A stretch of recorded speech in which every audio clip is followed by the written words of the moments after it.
Hello बच्चों, so let's read this question. Question कह रहा है making use of the concept of hybridization discuss the shape of BeCl2 molecule. BeCl2 के लिए हमको शेप बतानी है यूजिंग हाइब्रिडाइजेशन। तो जो की कंसेप्ट इस क्वेश्चन में लग रहा है वो है हाइब्रिडाइजेशन। हाइब्रिडाइजेशन क्या होता है और उससे हम शेप कैसे निकालते हैं, ये हमको आना चाहिए इस क्वेश्चन में। तो सबसे पहले हम डेफिनेशन देखते हैं कि व्हाट इज हाइब्रिडाइजेशन। हाइब्रिडाइजेशन एक कंसेप्ट है। It is the concept of mixing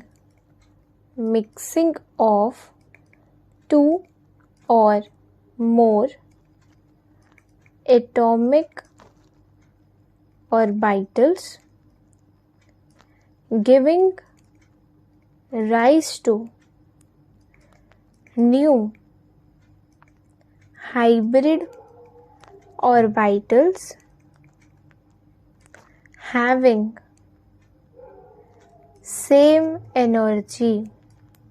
यानी हाइब्रिडाइजेशन का कंसेप्ट क्या कहता है कि दो या दो से ज़्यादा एटॉमिक ऑर्बिटल्स आपस में मिक्स होते हैं और इस मिक्सिंग से नए हाइब्रिड ऑर्बिटल्स जनरेट होते हैं।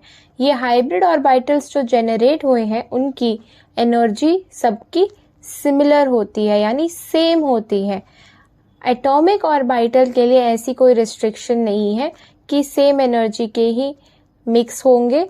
एटॉमिक ऑर्बिटल्स अलग अलग एनर्जी वाले भी मिक्स हो सकते हैं, लेकिन जो हाइब्रिड ऑर्बिटल फॉर्म होंगे उनसे उन सब की एनर्जी सेम होगी। अब हम देखते हैं कि कितने हाइब्रिड ऑर्बिटल्स फॉर्म होंगे। सो हम कहते हैं कि number of atomic orbitals mixing, यानी जितने एटॉमिक ऑर्बिटल मिक्स कर रहे हैं that is equals to the number of hybrid orbitals जो फॉर्म होंगे। अब हम देखते हैं BeCl2 में हाइब्रिडाइजेशन का कंसेप्ट अप्लाई करके। तो BeCl2 के लिए जो सेंट्रल एटम है वो है बेरिलियम। बेरिलियम की अगर हम ग्राउंड स्टेट इलेक्ट्रॉनिक कॉन्फ़िगरेशन लिखें तो वो है 1s2 2s2 2p0। अब बेरिलियम के लिए अगर एक्साइटेड स्टेट के लिए कॉन्फ़िगरेशन लिखें तो वो होगी कि एक 2s का इलेक्ट्रॉन चला जाएगा 2p के अंदर, यानी 1s2 2s1 2p1। तो अगर हम इसे ब्लॉक से रिप्रेजेंट करें तो कुछ इस तरीके से बेरिलियम की एक्साइटेड स्टेट कॉन्फ़िगरेशन होती है। अब यहाँ क्या होता है, 2s और 2p के एक एक ऑर्बिटल मिलके मिक्सिंग शुरू करते हैं, यानी मिक्सिंग हो रही है और मिक्सिंग को बोला जाता है हाइब्रिडाइजेशन। अब दो एटॉमिक ऑर्बिटल मिक्स हुए तो दो ही हाइब्रिड ऑर्बिटल्स जो हैं जनरेट होंगे। जो हाइब्रिड ऑर्बिटल का नाम होगा वो होगा sp, बिकॉज एक s और एक p मिलके हाइब्रिड ऑर्बिटल बनाया है। तो दोनों हाइब्रिड ऑर्बिटल्स का नाम है sp और दोनों की एनर्जी सेम है और दोनों के अंदर एक एक इलेक्ट्रॉन प्रेजेंट है।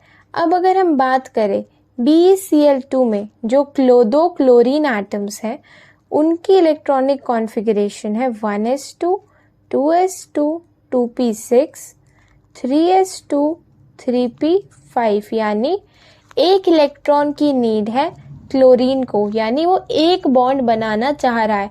तो क्या होता है, दो sp हाइब्रिड ऑर्बिटल्स जो है उनके साथ दो क्लोरीन एटम्स कुछ इस तरीके से बॉन्ड बना लेते हैं, यानी शेयरिंग कर लेते हैं इलेक्ट्रॉन्स की, जस्ट लाइक अ कोवेलेंट बॉन्ड।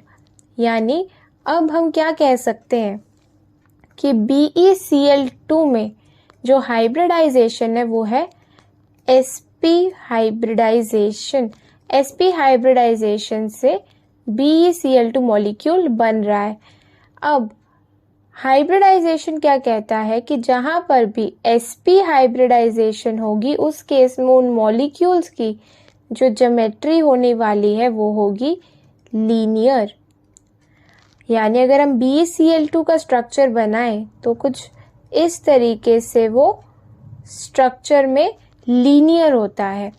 अब हमसे क्वेश्चन में शेप पूछी गई थी, तो शेप और ज्योमेट्री में ये डिफरेंस होता है कि ज्योमेट्री में हम लोन पेयर को भी कंसीडर करके स्ट्रक्चर बताते हैं और शेप में हम लोन पेयर को कंसीडर नहीं करते हैं।